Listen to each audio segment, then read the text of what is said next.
భర్త కంగారు పడుతూ, ఏమోయ్, నా 2000 నోట్ల కట్ట కనిపించట్లేదు. దానికి ఎర్ర రంగు రబ్బర్ బ్యాండ్ కూడా ఉంది. భార్య ఎందుకంత కంగారు పడతారు? ఇదిగోండి మీ రబ్బర్ బ్యాండ్. పేషెంట్ డాక్టర్ గారు, మా ఎదురింటి ఆవిడ వాషింగ్ మిషన్ కొన్నదండి. డాక్టర్ ఇది నాకెందుకు చెబుతున్నారు?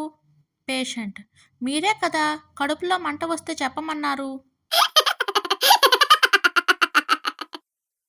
పావని ఏవండి, ఎక్కడికైనా తీర్థయాత్ర తీసుకెళ్ళండి. అప్పారావు ఎందుకంత ఖర్చు? పొద్దున్నే లేచి వాట్సాప్ ఓపెన్ చేసి అందరి స్టేటస్లు చూడు, అన్ని దేవుళ్ళ దర్శనాలు ఉచితంగా అయిపోతాయి. అప్పారావు ఏరా, దుబాయ్ నుంచి ఎప్పుడొచ్చావు? వెంగళప్ప నిన్ననే వచ్చాన్రా. అప్పారావు దుబాయ్ ఇప్పుడు ఎలా ఉంది?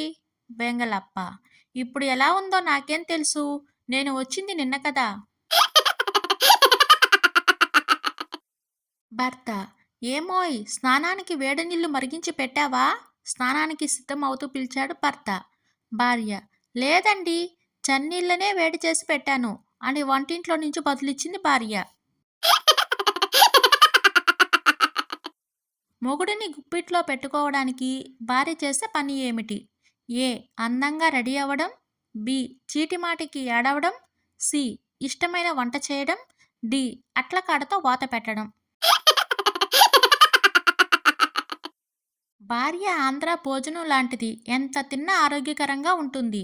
అదే ప్రియురాలు హైదరాబాద్ బిర్యానీ లాంటిది, కానీ బిర్యానీ రోజు తినలేం కదా. మామ మనం దొంగలనైనా నమ్మవచ్చు కానీ అమ్మాయిలనైతే నమ్మలేము. ఎందుకంటే దొంగలైతే ఒకసారే డబ్బులు ఎత్తుకుపోతారు. అదే అమ్మాయిలైతే జీవితాంతం లిప్స్టిక్లని క్రీములంటూ జీవితం సంకనాకిస్తూనే ఉంటారు.